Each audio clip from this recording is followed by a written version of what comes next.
नमस्कार दोस्तों, मेरा नाम है आदर सिंह। आज इस वीडियो में हम पढ़ने जा रहे हैं कि कार्बन डेटिंग क्या होता है और C14 से किस तरह से जो आर्कियोलॉजिस्ट होते हैं, जो बायोलॉजिस्ट होते हैं या फिर जो साइंटिस्ट होते हैं, वैज्ञानिक होते हैं, वो किस तरह से एक जीवाश्म का जो एक फॉसिल्स है उसके उम्र का पता लगा लेते हैं। अब बात आती है यहाँ जीवाश्म या फॉसिल्स क्या होते हैं।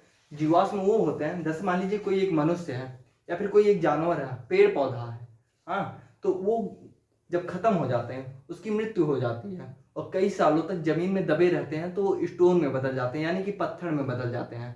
तो बाद में कार्बन डेटिंग करके जो साइंटिस्ट होते हैं उसके उम्र का पता लगाते हैं कि कितने साल पहले ये रहा होगा। इसी को क्या कहते हैं, कार्बन डेटिंग। अब बात आती है कि जो C14 है, जो कार्बन डेटिंग का बेस है, ये बनता कैसे है। हाँ, सबसे ज्यादा इंपॉर्टेंट क्या है कि ये बनता कैसे, ये इसकी स्टार्टिंग कहाँ से होती है।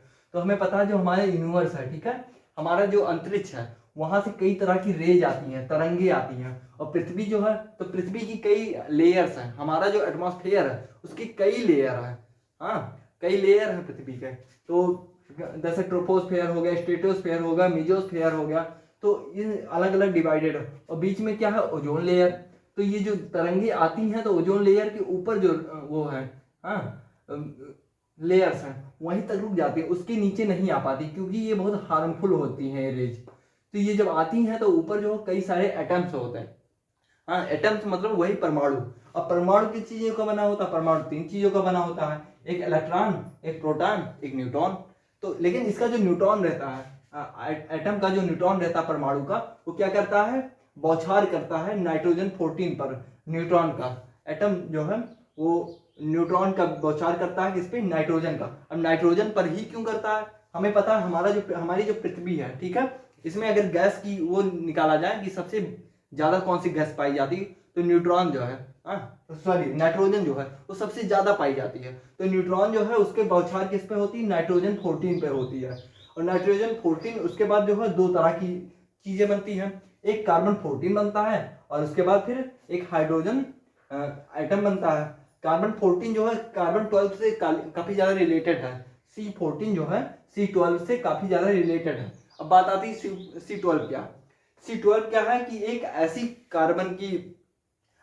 ऐसी तरह की कार्बन है जो हमारे इन्वायरमेंट में जो है, हाँ, या फिर हमारे एटमॉस्फेयर पे स्थिर है, इधर उधर हिलता नहीं है, एक जगह रुका हुआ है। और साथ ही साथ इसके साथ क्या है, मतलब इसके जो आइसोटोप्स हैं C12 के, एक जगह स्थिर रहते हैं और काफी ज्यादा अमाउंट में हमारे उसमें एटमॉस्फेयर में पाए जाते हैं।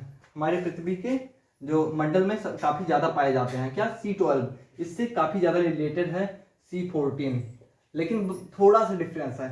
C14 क्या है, इसमें प्रोटॉन्स जो है 6 हैं, हाँ, और न्यूट्रॉन जो है 8 हैं। लेकिन C12 में क्या है, जो प्रोटॉन्स है, ठीक है, ये 6 हैं और न्यूट्रॉन जो है वो भी 6 हैं। मतलब कि इसमें क्या है कि 2 न्यूट्रॉन जो है ज्यादा हैं। न्यूट्रॉन क्यों ज्यादा है, क्योंकि इस पे जो है जो नाइट्रोजन है, इस पे न्यूट्रॉन की ही बौछार हुई, इसीलिए क्या है ये C12 से अलग हो जाता है। C12 हमारे इन्वायरमेंट में काफी ज्यादा है। हाँ, जैसे हमने बताया इसके आइसोटोप्स जो है स्थिर है हमारे इन्वायरमेंट में।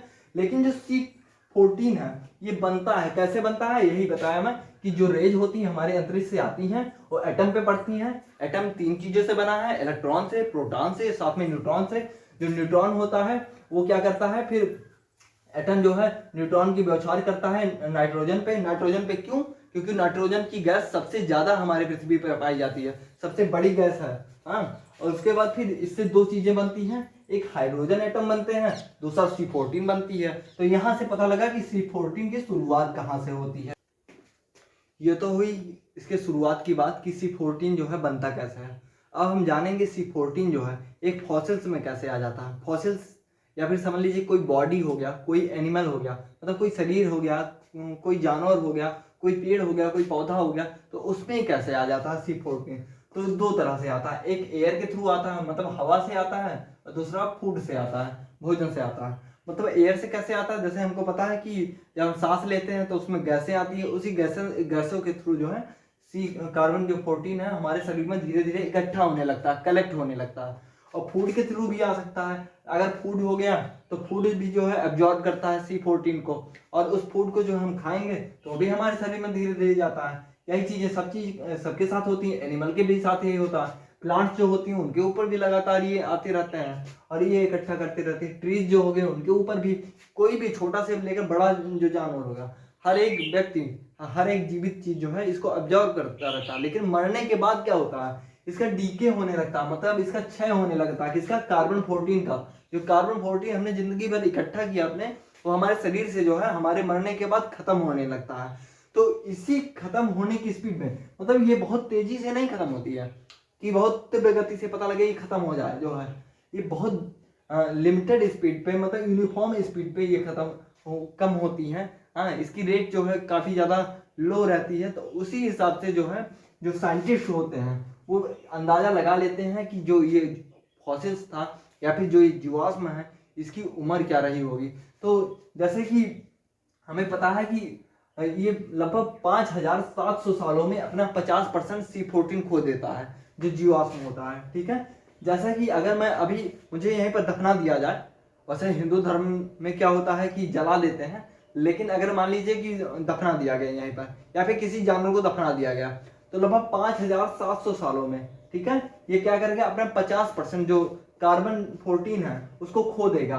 हाँ, तो जब आर्कियोलॉजिस्ट या फिर जो वैज्ञानिक रहेंगे, साइंटिस्ट रहेंगे, जब उसको खोदेंगे, जब उसमें देखेंगे तो देखेंगे कि सिर्फ 50% इसमें बचा है भैया, तो जान जाएंगे कि 5700 साल पुराना ये कोई जीवाश्म है, मतलब कि इसकी उम्र जो है इससे लगभग 5700 साल की है।